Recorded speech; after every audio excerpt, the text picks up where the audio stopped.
Hello,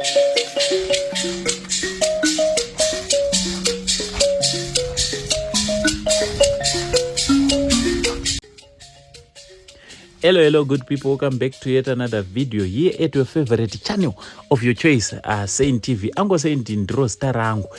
Munondiziva ndina hanzvadzi yamai venyu, chigotwe mumba na mai venyu. So zvandaita nhasi ndatirega ndidrive ndimboenda kumasvingo. Ndinokuratidzai kumasvingo. Ndoiziva kuti pandiri pamuchaona video irori vasati vakamboenda kumasvingo.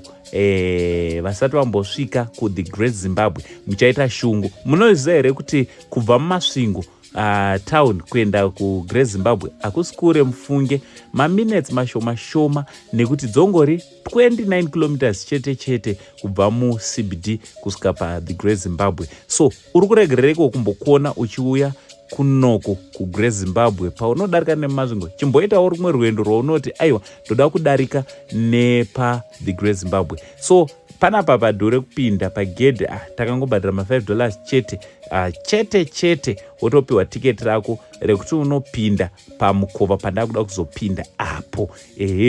Also ndakagamuchirwa naivo vana soko mukanya ana makwira miti vakati aiwa svikai henyu titambire tikabva tati aiwa mazvita regai tipinde isu edu tinoona kuti makamira sei. So sekuziva kwenyu it's only 325 kilometers from the capital city of Harare kupinda mu guta the Great Zimbabwe. It's 325 kilometers kubva mu the capital city. So hakustori kure ende distance yekuti munokwanisa kutongomukira makuseni kana muchibva kuHarare mobva motouya ku the Great Zimbabwe nemhuri. Ende akudi fuel yakawanda. I'm sure full tank inokwana. Full tank yemotikari yenyu iyo yamotori nayo full tank inotokwana. Indangodirawo full tank ndikatouya nekudzokera. Zvadaro sekuziva kwenyu kuti Great Zimbabwe iguta rakavakwa around 1100 AD. This great city rakanga rinofungidzirwa kuti rakavakwa neverudzi rwechishona. Vechishona ndo vakavaka guta rino iri zvakanaka kudai. So madzisha ingochinjana vachiuya vamwe vachifa zvichidaro vachitonga panzvimbo inoi. Nzvimbo inoi inonzi iyo inofungidzwa kuti yakanga ichigara vanhu vaisvika kuma 2500. 2500 vanhu verudzi rwechishona vakanga vachigara panapa. Zvichidaro uyezve vanhu verudzi rwechishona vaigara panapa vanofungidzirwa kunzi vakanga vachirarama nekurima. Vaitombovawo neminda kuti vange vari vanodya chikafu. Vakanga vachirarama zvakare netrading handiti. Zvikanzi ko vakanga vachitredha nani. Zvekutredha izvi vakazvitanga kare vachitredha nemachina. Iwo machina muri kuona iwo ari kuramba achingotredha munoma. Hatichiri kungotredha nawo. Nemadzibaba edu vakatombotredha nawo pamwe chete nevechiarabhu. Timu irori yari kwana Dubai ana Saudi Arabia. Same timu irori rakanga richiuya futi richitredha nemadzitateguru edu zvichidaro. So hapana chinyowani chiri kuitika. Zvakatomboitika kare zvichiri kungoitika. So apa ndiri kuratidzai ndo mamiriro akanga akaita pamusha pemhuri yechishona.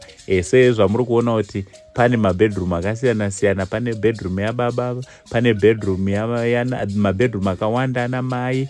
Sepakuti musha uyu pakanga pari pabarika. Vechiona kare vakanga vachiita zvechipare handini. Munhu aiita madzimai ake 4 kana 5. Saka unotonzwa vanhasi vachitochema kuti munhu wani. Icho chivanhu chedu chaititite vakadzi hobho. Imika. Motori nelaki kutoti hatiswedi kuita chipara. So muguta iri kana kuti this ancient city the Great Zimbabwe vanhu vakanga vachiita trade nemaarabhu, but hanzi havasi maarabhu vakanga vachisangana nevanhu ava.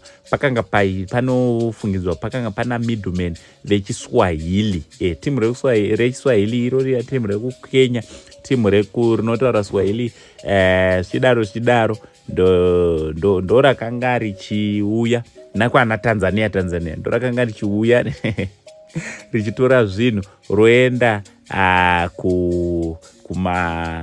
kunyanza kwainosangana nemaarabhu votrade, avo vopiwa zvavanopiwa vodzoka zvakare vozotora zvavanotora. Vaitoreko muThe Great Zimbabwe, vaitora ivory, votora zvakare negoridhe, kureva kuti nyika yedu yakangogara yakapfuma kubva kare, ende goridhe riri munyika yedu haripere, rakawandisa ratikaropafadzwa naro naMwari. Zvichingodaro zvinonzi mugore ra1400 ndo munofungidzirwa imo kuti vanhu vakazotanga kuparara vachibuda muguta reThe Great Zimbabwe vachienda kwakasiyana-siyana, ndo pakapera umambo hweThe Great Zimbabwe. Zvichidaro also vanhu vairarama nekurima nekuchengeta zvifuyo zvakaita semombe, mbudzi, zvichidaro netuhuku twechibhoyi twetu kwakusati kwaane mabroiler, so vaichengeta tuhuku twedu huku dzedu dzechibhoyi dzedzi, zvichidaro also ndangoti ndingotaurawo zvishoma apa, ndakutotaura norondo ndichiitira futi nevana vedu. Ndopedza zvese here. Aiwa, imi chiitai kuti muuye nemhuri dzenyu tizopromota inonzi iyo domestic tourism. Domestic tourism kureva kuti isusu vobwo anditi vemunomu tofana kuitawo tichishanyira nzvimbo dzakadai, tichionawo nhoroondo yeZimbabwe.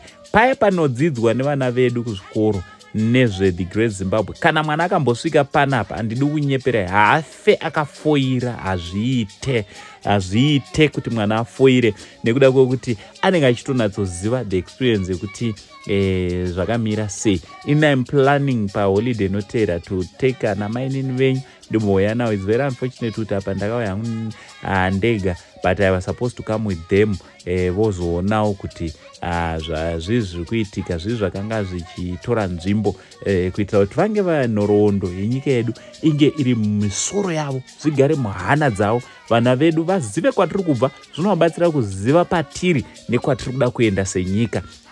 So ndiri kungokurudzira kuti hama dzangu ngatidei nyika yedu tiende kunzvimbo dzakafanana neThe Great Zimbabwe. Today here ku Great Zimbabwe, and this Great Zimbabwe inzwezve, let's love our country, let's love zvinhu zvakaita sezvinoizvi, zvinhu zvinotirangaridza nhoroondo yenyika yedu, nzvimbo dzinotiratidza kwatakabva semaZimbabwe.